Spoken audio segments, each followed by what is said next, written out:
Am I on? Yes, I guess I'm on. Hello, everybody. Well, here we are, day whatever this is of our sequester, our shelter in place, our social isolation, all of that stuff. So I'm going to talk a little bit about Hobbes this morning, and it's morning when I'm recording this. It doesn't necessarily have to be morning while you're watching it. So we'll talk a little bit about this, and if you have questions, post them to the forum, send me an email, or we can have a Zoom chat, whatever you want to do. And just, we'll try as best we can to keep things rolling along here, and we'll just see how that goes. All right. If you have trouble watching this, if you have trouble with bandwidth or whatever it is, let me know, and we'll try to work something out. Okay, so we stopped weeks ago before spring break with Machiavelli. And Machiavelli had argued that nature does not place any limits on politics. So Machiavelli really severed any tie that the classical authors had established between the idea of morality on the one hand and politics on the other. Okay, and all of this, the classics thought, was tied with nature. So there were certain natures, and things were naturally directed to follow the nature that they had been given. Machiavelli says none of that is true. Motion and rest, chaos and order are all equally natural, because look at nature, look at what we see, right? So and moreover, nature is indifferent. There's not good or bad by nature. Human nature, right, is the same way. There is no such thing as a good human nature or a bad human nature, or a naturally good character or a naturally bad character. There is just character, okay? There are things that we like and things that we don't like. That's a different problem, right? But we can't pin that on nature, on some external thing, right? And what had happened was, after Machiavelli, we have a new natural science now. So by the time Hobbes comes along, we've had Bacon and others who have Occam and so forth, who have basically said nature can be conquered and can do our bidding. And you saw that in Machiavelli, right? Chance can be conquered, chance can be defeated, if you just take the right attitude towards it. So the other consequence of that, of course, is that the human place in the universe changes. And it used to be, I mean, Genesis, think about the book of Genesis, right? Genesis puts us in the middle of everything. Think about the Ptolemaic system, right? The earth is at the center, and everything goes around us, the stars, the planets, the whole bit.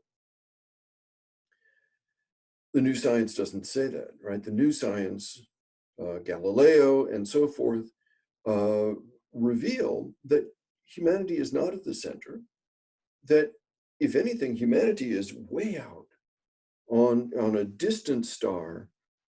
It's so far out, we don't even know where the center is from our perspective. And so instead of being, the suspicion arises that instead of being the special favorite of God, that God stashed us here and forgot about us. So here we are, right? So there's a different attitude towards nature. There's a different attitude towards knowing, because it turned out that our old ways of knowing nature were not adequate, or were not sufficient in some way. And so Hobbes begins, right, with this long introduction, this introductory part of Leviathan is all about epistemology. And so how do we know things? How do we know nature? That's an important question for him. So, and what does nature mean to Hobbes? Well, he begins by telling us, right there in the first chapter, yeah? Nature is the art whereby God hath made and governs the world. So God is central, God is primary, and God is the governor of the world. But humans can imitate God. Isn't that nice, right? Because we can make an artificial animal. Hobbes puts this all in terms of motion. It's all about motion. The particular way that we do this, and you notice here, by the way, that Hobbes is, well, it's not really by the way, Hobbes is doing exactly what Plato did, right? Hobbes says in that very first paragraph, art yet goes further, imitating that rational and most excellent work of nature, man. For by art is created that great Leviathan called a commonwealth or state, in Latin civitas, which is but an artificial man. How so? Well, we have different ways, right? He's looking at a different way of constructing it than Plato was. Plato was looking for the soul. He was looking to see what parts of the soul were represented in the city, and then inferring that backwards to the parts of the individual human, right? For Hobbes, it moves. It is something in motion. And so we know it by its motions. We understand it by its motions. And that's an important part of it, okay? So humans are both the maker and the subject of government. And as we'll see later on, government is an answer to a problem that nature poses for us, right? And the problem that nature poses for us is the problem of anarchy, that humans just don't behave well in an anarchic situation, which is our problem right now because we don't know exactly what to do. So, okay, so we know humanity, right? If you look, this is on 580. We know humanity by looking for the similitude, he says, of the thoughts and passions of one man to the thoughts and passions of another. Whosoever looketh into himself and considereth what he doth, when he does think upon hope, reason, fear, etc., upon what grounds he shall thereby read and know what are the thoughts and passions of all other men upon the like occasions. You've seen one human being, you've seen them all, which is probably true. But for Hobbes, understand that for Hobbes, it's the passions that are primary, okay? Desire, hope, fear, these things are primary. The thoughts, our rational minds, our rational minds are in the service of our passions, our fears, hopes, etc. For Plato and Aristotle, those things were separable, and the rational mind could control them. For Hobbes, they control the rational mind, right? So you see, there's been a great inversion of the understanding here of exactly what is going on in political theory and what we're looking at. And this is the problem. This is the problem that nature sets for us. We are creatures of our passions, and we follow those passions out wherever they lead us. Politics is the answer to that problem, right? You've probably heard me say before, politics is the most common method of keeping the peace, right? Of solving human problems. So I didn't say that very well. It's the most common method of conflict resolution. There we go. that human beings have ever come about. And if this were a professional video, I would have edited the stumble out and everything would be fine. But this is not professional. You get what you get, okay? Sorry. I've got tenure. Okay. So it's important for rulers to understand what moves people. And especially it's important to understand what they're moved by their passions, right? So again, go back to Machiavelli and think about what Machiavelli says with respect to fear and love, right? Because fear is something you can control. Fear is a passion that you can turn on and off. Love is a passion that is optional, okay? Because you decide who you're going to love and why you're going to love them and so forth, okay? So chapter 1, first part of man. He begins with our perceptions, right? Sense perception is the origin of everything. Again, this is a huge change on the classics who believed that it all began in the mind, and that the things there was no question for Plato and Aristotle that the things that we perceive in the world are real.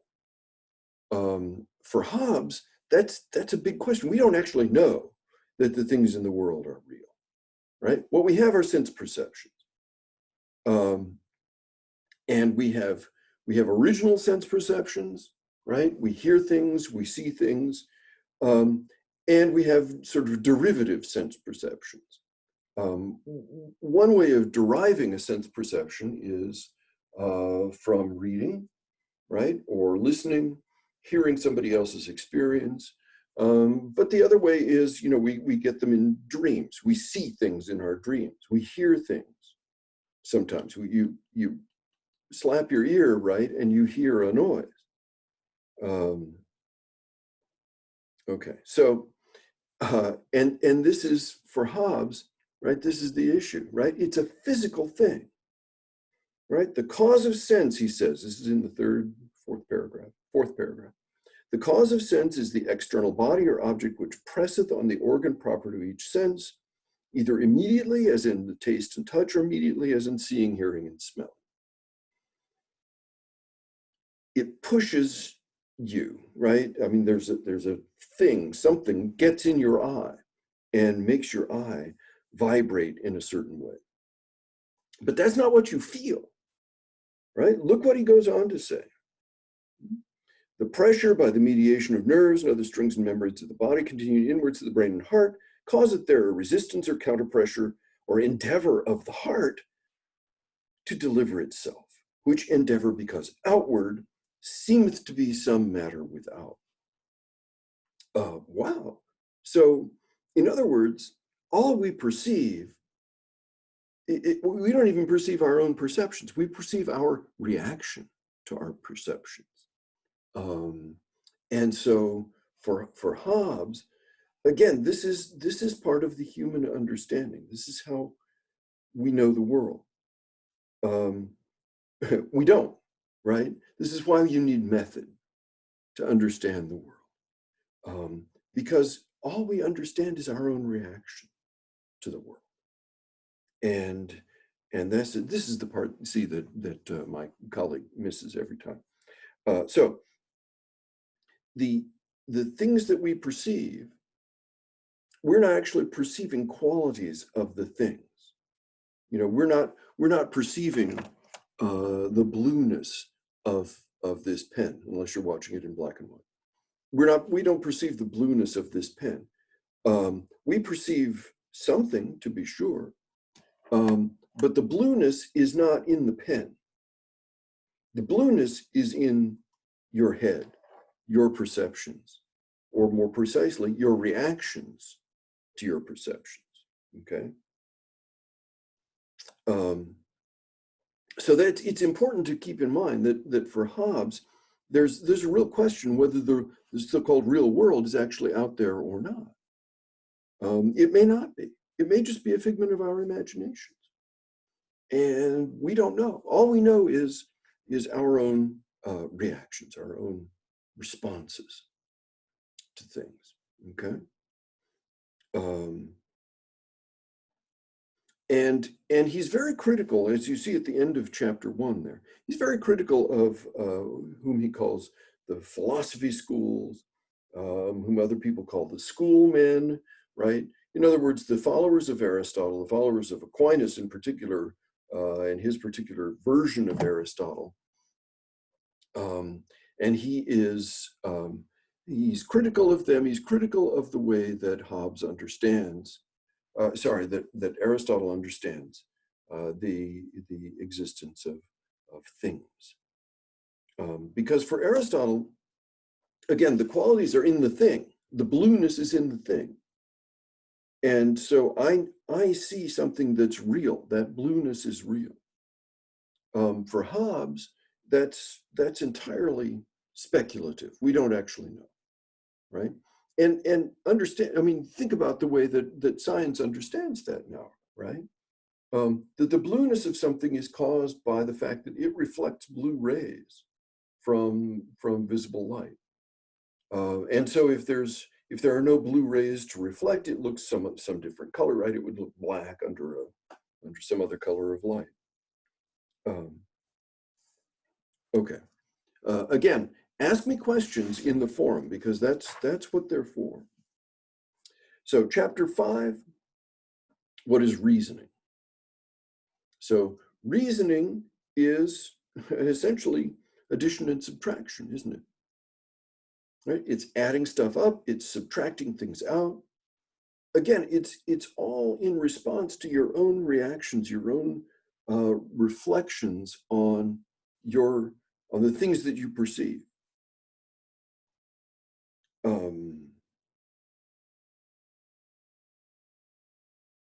I don't know that I have much more to add than that, right? Reason, he says, this is in the second paragraph of chapter 5. Reason is nothing but reckoning of the consequences of general names agreed upon for the marking and signifying of our thoughts. Okay, so if you've ever taken a communication course, right, these are signifiers. Now, this is important for his endeavor, because what he's doing in these next couple of chapters, right, especially chapter 6, is he's adding up, he is making his assumptions precise. For Hobbes, the model of knowledge is geometry, right? That is a solid science, it's a certain science, and it's solid and certain because in geometry, they have put forth their definitions, their axioms, and so forth, okay?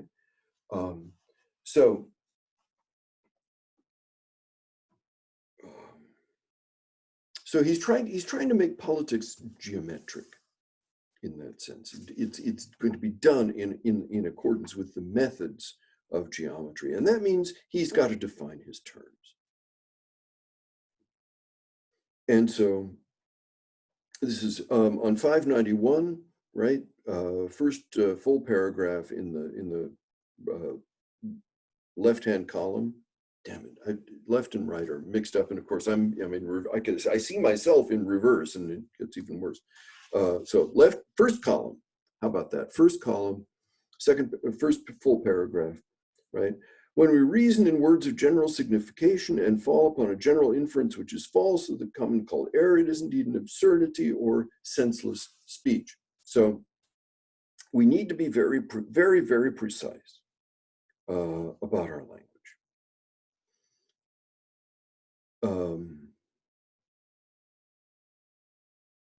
Yeah, and then on the other column, the right-hand column, second column, right, where he talks about the privilege of absurdity, and at the end of that paragraph he says definitions, explications, right, is a method that's been used only in geometry. Okay, so the first cause of absurd conclusions I ascribe to the want of method. Method is key in the modern world. And then, it's precisely naming things, right? So The use, this is top of 592, all right, the use of metaphors, tropes, and other rhetorical figures instead of proper words. Or names that that signify nothing, like transubstantiation. Look what he goes on to say, right? What is reason? Okay, reason is not, as sense and memory, born with us, nor gotten by experience only, as prudence is, but attained by industry. It's all about industry. It's all about how we make things work, how we configure our own minds. So, industry becomes key. Understand, this is early modern world. Hobbes and Locke are in many ways, many practical ways, the first philosophers of capitalism. I mean, there are others, Descartes perhaps to some extent, and Gassendi and so on. But they're really the ones who are putting it together in a way that will become viable in the United States. In just the same way, right? The Scots at this point are starting to invent modern economics. I mean, Robertson and others, other precursors of Adam Smith, and so what they do is, among other things, the British, right, who are fighting a lot of wars in this era, start inventing public economics, and so things like debt, public debt. Right, the French and the Spanish pay for everything in cash, so they borrow lavish amounts of money. They owe huge debts to the Jews. The British sell bonds, finance their wars with bonds. They set up a taxing system to pay for those bonds, and it turns out at the end of all of this, the British are much richer than the Dutch and the Spanish and the French, also the Dutch, but the Dutch had kind of worked this out too. And so, this is, look at the way that Hamilton funded the American national debt after the Revolutionary War. One of the great state papers, you should read it sometime. Anyway, back to Hobbes. So the goal is, Hobbes's goal is to achieve an improvement in science. And he sees political science as his particular contribution to this.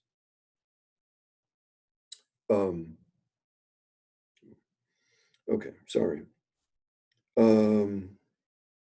So chapter 6, right? Again, chapter 6, he's going on about his methods of definition. And in the second paragraph, this is in the second column on 593, right? Endeavor is the thing that he's referring to. He said this endeavor, when it is desire, when it's towards something which causes it, is called appetite or desire. And when it is away from something, so when it wants to move towards something, it's desire. When it wants to move away from something, it's aversion. Critical, absolutely critical for Hobbes. So pay attention to this. Desire and aversion, or appetite and aversion, right, are the things that make human beings go. And we have other names for that too. See, going on, love and hate, right? And so the things that we desire, and remember Machiavelli had said this too, but not quite in, not in as fractured English, because it's recently translated. Hate, love, right? We give these names to things, and then we call them good, right? And then we can establish theories about what's good. So for Hobbes, this idea that we can know everything through desires and aversions, right? We can know hate and love through this as well. And that's important, okay? And Hobbes sums this up over on 594. Whatsoever the object of any man's appetite, this is in the first column, third paragraph down. But whatsoever is the object of any man's appetite or desire, that is it for which he, that is it which he for his part calleth good, and the object of his hate and aversion evil, and of his contempt vile and inconsiderable. So, right, so desire and aversion set up our categories of good and evil. Right, there is nothing, he says, there being nothing simply and absolutely so, nor any common rule of good and evil to be taken from the nature of the objects themselves. There's nothing good or evil in itself. It all depends on our perception of it. Okay. Okay, over on 595, second column, middle, right, fear of power invisible. So Hobbes was born in 1588 at the time of the Spanish Armada. And he says it at some point, right, fear and I were born twins. So for Hobbes, fear is really the primary thing about humanity, okay? So aversion is the most powerful thing that you can imagine. Okay. And then he goes on, right? So he's got a fairly elaborate and precise way of defining everything. And if you look, by the way, there's a nice chart on 605 in your book there, where he kind of lays out all of his different terms and so on. Now, the important thing about chapter 6 is actually at the end. So that last page, 597, will is the last appetite in deliberating. So it's important to understand what the will is. And he's done a little bit of that on 596. Deliberation is expressed subjunctively. That is to say, it has to do with supposition. So if this is done, then that is done. So it's always an if-then calculation. But now, okay, second column, 597, next to last paragraph, right? What is happiness? Right? Aristotle said happiness is a restful and calm state of soul. It's about friendship. It's about this. It's about that. And Hobbes says no. Right? What is happiness? Right? Continual success in obtaining those things which a man from time to time desireth. That is to say, continual prospering is that which men call felicity. Happiness is always getting what you want. Because, right, desire and aversion, right? So the objects of your desires are the things that you seek, are the things, and so success in seeking these things is important. So again, questions about that? That's something we can talk about in the forum if you want to talk about it. Just you know, and I hope you are always successful, but that's, you know, that may be too much to be desired. Right? And he sums this up on 609 in chapter 11, the beginning of chapter 11, in that first paragraph, right? To which end we are to consider that felicity of this life consisteth not in the repose of a mind satisfied, for there is no such finis ultimus, right? Nor summum bonum, as is spoken of in the books of the old moral philosophers, right? Critical. Felicity, happiness, is a continual progress of the desire from one object to another, the attaining of the former being still but the way to the latter.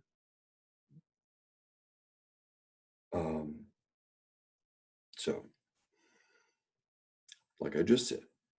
Happiness is always getting what you want. And happiness is a progress of the desire. So that's a little bit of a change, right? A progress of the desire. So you get something and you seek something else, right? So it's not, right? For Hobbes, there's no stopping point. There's no satisfying point. There is never enough. There's always something more. Again, it's all about motion, right? Human beings are beings in motion. And you have to, it's like a shark. You have to keep swimming or you'll die, right? So keeping that happiness going is, to keep that happiness going, you have to keep moving. And then the really critical point on 610, so that in the first place I put for a general inclination of all mankind, a perpetual and restless desire of power after power that ceaseth only in death. We're always moving, we're always trying to acquire power. Why are we trying to acquire power? We're trying to acquire power to be happy, to satisfy ourselves, to make sure that we get what we want. Okay, so desire and aversion, humans are desiring animals, they are fearing animals, nothing more, nothing less, and they're trying always to satisfy their desires. It's very simple, really. And so he goes on, right? I'm going to end this after I say this. So this is, we won't have finished chapter 11. I have some more things to say about it, but I'm going to end with this, right? Why politics? Well, look, two paragraphs down, and again, first column on 610. Desire of ease and sensual delight disposeth men to obey a common power, because by such desires a man doth abandon the protection might be hoped for from his own industry and labor. In other words, life is uncertain. We agree with each other to form government because everybody else is in the same boat we are. Everybody else is engaged in this perpetual quest for power after power. And so we need something powerful. We need some big thing sitting on us to make us behave. And so because the possession of our own industry and labor is uncertain in the state of nature, we have to do this, okay? So I'm going to leave it at that. And we're going to start with the next paragraph next time. Desire of knowledge and arts of peace inclineth men to obey a common power. Because knowledge and so forth, is a little bit different than always getting what you want. Okay? So may you always get what you want till you watch the next video. Bye.